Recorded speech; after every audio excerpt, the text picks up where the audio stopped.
이번 영상은 설명을 위해 24화와 25화를 같이 다뤄보겠습니다. 에밀리아가 세 번째 시련을 마치고 나오자 들어가기 전에는 없었던 눈이 내리고 있었습니다. 팩은 마을 사람들을 위한 얼음벽을 만들어 주었는데 에밀리아는 그곳에서 팩의 표식을 느낍니다. 에밀리아는 묘소로 사람들을 피난시키고 팩의 의도대로 얼음탑으로 향합니다. 지난화에서 로즈월의 마법을 직격으로 맞은 람, 예지의 설을 따라 눈을 내리려 하는 로즈월을 막기 위해 람과 팩이 힘을 합쳐 책을 소각하기까지 했지만 로즈월은 이미 술식을 새겨놓은 후였습니다. 로즈월은 싸움 도중에도 술법을 전개하고 있었기 때문에 온 힘을 다하지 않고 싸웠다고 합니다. 람을 안고 남겨진 로즈월. 예지의 서대로 눈은 내렸지만 그 뒤에는 어떻게 행동해야 할지 모르고 있습니다. 그러다 로즈월은 평소 하던 대로 람에게 만화를 쏟아붓습니다. 마법에 정통한 로즈월이지만 치유 마법만큼은 쓸 수 없기에 이것이 그가 할 수 있는 최선의 방법이었습니다. 로즈월은 첫 등장 때부터 와타시라는 1인칭을 고수하고 있었지만 과거에는 보쿠라는 1인칭을 사용했었는데 보쿠가 다시 나오면서 광대를 연기하고자 했지만 무너져가는 본심의 로즈월이 나타나 인상 깊은 장면이었습니다. 한편 얼음탑에 도착하자 다시 얼음탑은 건물의 입구로 에밀리아를 인도합니다. 그곳엔 많은 류즈들이 있었는데 그중 시마의 입에서 에키드나의 목소리가 나옵니다. 이 부분은 결론적으로 에키드나의 목소리가 맞는데 설명이 필요한 부분이 많아서 이 영상에서는 짧게 설명하고 넘어가겠습니다. 우선 23화 브레이크 타임에 이런 떡밥이 등장합니다. 마녀들이 다음 다과회에 관한 얘기를 할 때 다과회는 없다고 말합니다. 세크메트는 없다고 딱 잘라 말할 수는 없지 않나 라고 하며 에키드나에게 설명해 줄 것을 요구합니다. 에키드나는 잘 알아봤다고 하면서 앞으로 벌어질 가능성에 대한 일로 기대가 된다고 하는데 이 말은 에키드나의 부활을 암시하고 있던 대사입니다. 이번 화에서 류즈 시마가 잘못 들었나 싶을 정도로 뜬금없이 에키드나의 목소리로 말하는데 그것이 에키드나 부활과 관련이 있습니다. 분량이 너무 길어져서 따로 올리겠습니다. 한편 팩은 눈구름 술식을 지연시키고 에밀리아에게 위치를 알려주고 주민을 위해서 얼음벽도 세우는 등 힘을 소진하여 마수정 파편 속에서 잠들게 되었습니다. 이어 시마는 거대한 마수정과 함께 형상을 잃고 사라지며 성역의 끝이 고해집니다. 시련을 끝낸 에밀리아는 자신의 힘을 전보다 안정적으로 다룰 수 있게 되었는데 앞으로도 편하게 마법을 사용하는 모습이 나타납니다. 류즈 메이엘의 희생 이후 베티는 에키드나의 부탁으로 그녀의 모든 지식을 모은 금서고를 지키게 됩니다. 마지막 소원이라는 말에 베티는 그 사람을 하염없이 기다리게 되는데요. 여기서 등장하는 로즈월은 초대 로즈월이지만 지팡이를 짚고 전과 다르게 말투가 바뀌었습니다. 에키드나의 설명에 따르면 헥토르와의 싸움으로 게이트가 망가졌고 대신 로즈월은 금서고에서 지식을 습득합니다. 25화에 스스로 밝히지만 에키드나가 남긴 불로불사 연구를 진행해왔는데 여기서 그것을 알아가는 장면이 있었습니다. 다만 로즈월은 지식만을 목적으로 금서고에 출입했기에 베티와 대화를 나눈 적은 거의 없다고 합니다. 시간이 지나 2대 로즈월인 로즈월 비 메이더스가 나오는데 재밌게도 2대 로즈월의 성우분이 실제로 로즈월의 성우 아드님이라 실제로도 부자지간이었습니다. 2대 로즈월이 사실은 초대 로즈월 본인이기 때문에 이때 로즈월의 눈에 같은 처지를 공유하는 베아트리스가 비춰지고 있지만 베티가 특별히 여기는 로즈월은 초대 로즈월 한 명뿐이므로 그가 비춰지지 않습니다. 베티에게 400년이라는 순간은 이렇게 짧게 회상될 정도로 공허하고 변화 없는 나날들이었습니다. 하지만 팩과 에밀리아 그리고 대망의 스바루가 찾아온 순간이 있었습니다.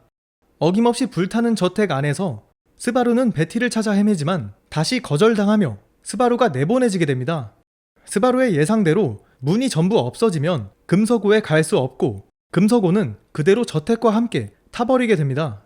베티는 스바루를 저택 안이 아닌 밖으로 내보내면서 작별 인사를 고했죠. 저택 밖으로 내보낸 것이 불에 휘말리지 않게 하려는 상냥함과 동시에 다신 문을 열지 말라는 단호함이 보이는 행동이었습니다. 스바루는 비밀 통로의 문을 떠올리며 어쩌면 마지막 문일 수도 있는 곳 앞에서 베티에게 목숨을 건 다짐을 합니다. 밀폐된 화재 현장에서 외부 공기가 들어오면 불길이 폭발하며 튀어나오는 백드래프트 현상. 이로 인해 들어간 곳이 금서고가 아니라면 스바루는 그대로 죽게 되고 말겠지만 베아트리스는 문을 열어줍니다. お母様との約束も完全に違えてしまったかしら。 스바루는 지금껏 베티의 그 사람이길 거부해왔습니다. 금서고가 불타는 지금 이곳을 지키라는 것도 그 사람을 기다리라는 것도 전부 끝장이었죠. 살아갈 희망이 없는 베아트리스. ベアトリス、俺を助けてくれ。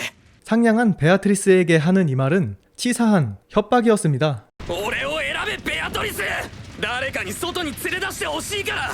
お前はいつも扉の前に座ってたんじゃないのか。 스바루의 외침에 400년간 움켜쥐고 있던 베아트리스의 팔이 풀리며 금서고라는 소녀의 감옥이 벗겨져 나갑니다. 넓은 금서고 안에서 베아트리스는 항상 문 앞에 있었죠. 마침내 베아트리스는 스바루의 손을 잡습니다. 이번 리제로 2기에 있어서 가장 심금을 울리는 장면이 아닐까 싶은데요. 베아트리스의 심정은 이번 2기 내내 보여져 왔고, 그런 베티를 설득하는 스바루의 말은 그 어느 때보다 뚜렷하게 전달되는 것 같습니다.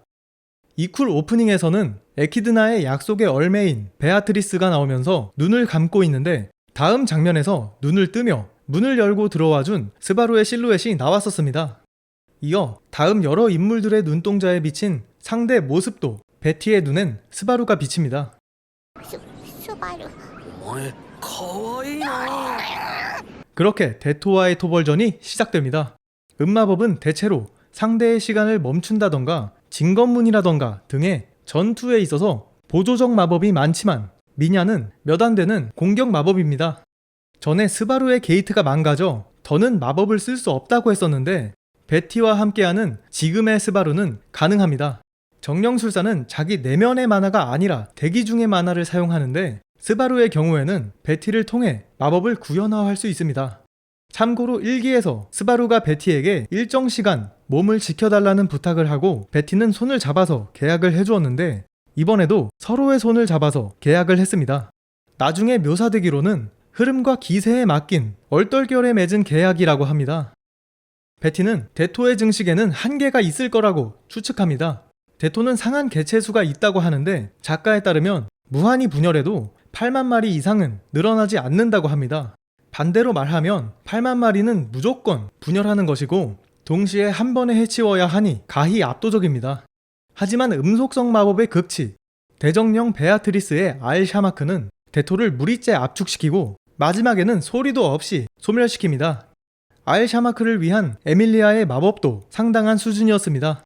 대토들은 다른 차원으로 격리되어진 것이고 원작 묘사에 따르면 대토는 사냥감이 없어진 이 공간에서 혼자 먹고 미치고 낫고 먹고를 반복하며 굶주림이 채워지는 일은 없다고 묘사됩니다. 추후 베티의 고백으로 밝혀진 바는 대토를 토벌할 수 있던 이유는 베티가 400년 동안 모은 만화를 다 썼기 때문이라고 합니다. 놀랍게도 스바루는 이번 일로 3대 마수 중 백경, 대토를 잡아냈는데요. 3대 마수와의 전투 전 주변 인물로부터 같은 질문을 받고 있었습니다. 怖いですか。怖いのかしら。 같은 질문이지만 다르게 대답하는데 여기서 성장이 돋보이는 스바루의 답변이 재밌습니다. ああ怖いね。いや怖くない。 백경 토벌 당시엔 무섭다고 얘기했고 이번엔 안 무섭다고 얘기하는데 あれを倒して称賛される俺の未来の輝きっぷりが。後ろにエミリア、隣にお前、なんたって最強の気分だ。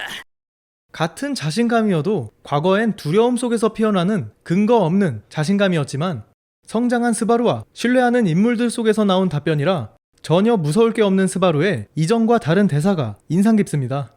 에키드나의 투명한 관 앞에서 로즈월은 베티와 사이좋게 지냈을 적에 사용했던 보쿠를 쓰며 자신이 초대 로즈월임을 밝힙니다.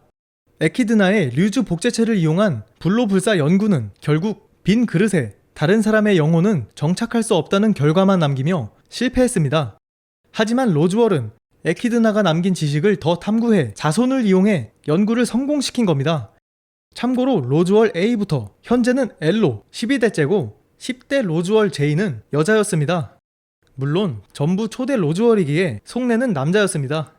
베티와 로즈월의 감동적인 재회였지만 드디어 나오는 현실 에키드나의 얼굴에 대한 얘기를 해보고자 합니다. 이거 작품 아닌가? 라고 느끼셨을 분도 있을 거라 생각합니다. 앳된 다과회의 에키드나보다 관 속의 에키드나가 좀 더 성숙한 외모를 하고 있는데요. 설정상으로는 다가회 버전이 18세 전후, 관 속의 에키드나가 그보다 10살 정도 많은 이미지입니다. 에밀리아도 봤었지만 다른 사람이라고 느낄 정도로 차이가 있습니다. 다가회와 현실 모습이 다른 이유에 대해선 아직까지 명확히 밝혀진 바가 없습니다. 입맞춤을 하면 아기가 생긴다고 알고 있는 순수한 에밀리아의 소소한 발언이 있었는데요. 비하인드로 말씀드리자면 입맞춤으로 임신한다는 지식은 뒤에 나오는 안네 로제가 에밀리아와 교류했을 당시에 알려준 것입니다. 에밀리아의 천연미는 사람과의 접점이 없기도 하면서 패기 의무 교육을 뒤로 미뤘기 때문이지만 이후에는 람과 프레데리카가 가르쳐준다고 하니까 이렇게 스바루가 난처해하는 상황이 또 만들어질지 두고 봐야겠습니다. 분량상 가필과 페트라, 오토의 주먹이 있었지만 수화한 프레데리카의 주먹, 파트라슈의 돌격 등 다양한 느낌이 있었습니다. 스바루의 마음에 든 것은 페트라의 젖은 수건, 안면, 풀스윙이었다고 합니다. 다행히 람도 깨어났는데 이렇게 쭈그레진 로즈월은 처음 보는 것 같습니다. 로즈월의 악행에 대해서는 프레데리카처럼 용서하는 사람도 있는가 하면 페트라처럼 제대로 화를 내는 이도 있었습니다. 로즈월은 서약을 보여주며 사과하는데 이때의 서약은 2기 14화 스트레이트뱃에 나왔었죠. 당시 조건과 소원은 이번을 마지막으로 스바루가 성역과 저택을 다 구해내면 예지의 설을 버리고 에밀리아를 도와라였습니다. 로즈월은 이때 뭔가를 해둔다고 했는데 그게 이 서약이었기 때문에 이번 루트에 해내지 못한다면 스바루의 영혼과 육체는 소실되고 험으로 떨어지게 되는 거였습니다. 로즈월이 승리했다면 스바루는 그의 뜻대로 움직일 수밖에 없었을 겁니다. 여기서 가필이 감정적인 건 시마와 관련이 있습니다. 성역의 해방에 없어서는 안 될 열쇠는 시마의 희생이었습니다. 류즈 중 누군가면 되는 일이라 시마가 나설 필요는 없었으나 시마는 결계를 푸는 역할로 희생을 자처했습니다. 가필은 시마와 10년간 알고 지냈는데 시마의 존재 자체가 성역 해방의 열쇠라는 악질적인 마녀의 구성에 분노가 쏟아지는 것이었습니다.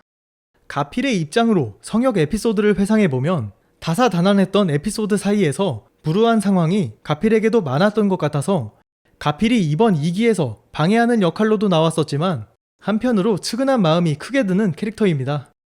2기는 이렇게 가필을 포함해서 에밀리아 진영 모두 굳건한 내실을 다졌습니다. 에밀리아는 과거를 극복하고 람으로 인해 로즈월은 망념에서 벗어났으며 베아트리스는 그 사람이 아닌 스바루를 선택했고 스바루와 그의 영향받은 인물들이 성장했습니다. 램은 자고 있네요. 2기가 시작되고 램은 폭식의 대제주교에게 기억과 이름을 둘 다 먹혀 가사 상태에 빠지고 주변 사람에게 다 잊혀졌습니다. 램의 문제는 앞으로 스바루에게 있어서 가장 중요한 문제가 될 것 같습니다. 오프닝에서는 야외에서 하는 것 같이 표현되었지만 스바루의 기사 서원식이 열리는 곳은 밀로드 가문의 저택입니다. 밀로드 가문은 로즈월이 있는 메이더스 가문에 분가면서 밀로드 가문의 안네 로제도 에밀리아를 좋아하기 때문에 불에 탄 로즈월 저택을 대신해서 잠깐 이곳에 머무르게 되었습니다. 임시거처에서 기사 서원식을 하는 이유는 왕도에서 백경과 나테토버를 축하하는 자리가 예정되어 있었는데 그곳에서 호명될 스바루를 에밀리아의 기사로 한시라도 빨리 공표할 필요가 있었기 때문입니다. 스바루와 로즈월은 잠깐 대화를 나누는데 로즈월은 살아 숨쉬는 에키드나와의 재회를 포기하지 않았습니다. 자신의 목표를 이루는 방법은 스바루가 걸어가는 길밖에 남지 않았다며 스바루가 망설인다면 모든 걸 태우고 재시작하게 만든다는 무서운 말을 합니다. 스바루를 돕겠지만 비원을 위해 수단과 방법을 가리지 않는 건 여전하다는 대목이었습니다. 에밀리아, 君だけの騎士だ. 그간 스바루는 에밀리아의 기사를 자처했는데 여러모로 에밀리아와 스바루에게 의미가 깊은 서운식이었습니다. 에밀리아 진영에 보고만 있어도 흐뭇해지는 후일담이 보여지는데요. 그 중에서도 베아트리스와 페트라의 장면이 귀엽습니다. 23화에서 스바루는 페트라의 머리를 쓰다듬으며 이런 말을 합니다. ベアトリス様連れ帰ったら友達になってやってくれよ. 돌아오면 베아트리스와 친구가 되어달라는 말을 하는데 벌써 너무 사이가 좋아 보입니다. 기사 서운식까지 마치면서 길고 길었던 2기가 끝이 났습니다. 마지막으로 원작에서는 있지만 애니에서는 없었던 엘자의 최후에 관해 말씀드리겠습니다. 먼저 엘자는 24화 브레이크 타임에서 자신의 저주에 관한 이야기를 합니다. 그 저주에 걸린 사람은 상처가 금세 아물어 죽을 수가 없게 되지만 자아를 잃게 된다고 하는데요. 엘자는 자아를 잃지 않고 살아가고 있었죠. 그런 엘자도 가필이 던진 바위대지에 뭉개져 회복할 틈도 없이 죽게 되었습니다. 엘자가 죽은 것은 애니에서나 원작에서나 동일하지만 원작에서는 엘자의 최후가 조금 더 묘사됩니다. 가필이 엘자와 결판을 내고 시간이 지나 스바루가 베아트리스에게 쫓겨났을 때 엘자의 형상이 나타납니다. 텅 빈 검은 눈의 엘자는 사리가 가득한 채 기어오고 있었는데 그것은 이미 엘자라고 할 수 없었습니다. 기어왔기 때문에 스바루는 엘자를 무시하고 가려 한 순간 엘자가 스바루와의 거리를 좁히고 칼날을 휘두릅니다. 스바루는 지하 비밀 통로의 문을 열기 전에 백드래프트 현상을 경계하는데 결국 문을 열고 금속으로 이어져서 베티와 만났었습니다. 원작에서도 동일하게 진행되지만 뒤따라오는 저주 그 자체가 된 엘자의 형상이 백드래프트 현상에 휘말려 화염으로 인해 그대로 사라집니다. 자아를 잃게 하는 저주가 엘자에게는 이때 발현되었습니다. 엘자가 일기 때부터 매번 공포감을 심어줬는데 죽지 않고 추격해오는 엘자의 최후까지 애니에 나왔다면 더 공포스러웠겠습니다. 초반부 리뷰에서 지금 당장 이해하기 어려운 부분이 나중 가면 다 풀리게 된다고 말씀드렸었는데 완결이 난 지금 다시 초반부를 보시면 아 이게 그거였구나 하는 부분이 있을 겁니다. 로즈월이 에키드나의 호칭을 신경 쓰는 것처럼 궁금하게 만드는 부분들은 지금에서는 로즈월이 에키드나를 각별히 여기기 때문이란 걸 알 수 있습니다. 일전에 작가도 뒷내용을 보고 나서 되돌아보면 정취 있게 느껴질 것이라고 얘기했는데 이 길을 다시 보면 색다르게 보여질 것 같습니다. 처음에는 작화로 걱정을 했었고 전개가 빠르다든가 하는 걱정도 있었는데 저도 그렇고 많은 분들이 재밌게 즐겨주신 것 같습니다. 주인공 진영이 주인공 진영으로서 하나가 되기 위한 중요한 한 장이 마무리되었습니다. 작가의 말처럼 어떻게 보면 제1부 완결이라고 할 수 있는 이기였는데요. 다음 에피소드가 더 기대되고 앞으로가 시작이라는 느낌이 듭니다. 시청해주셔서 감사합니다.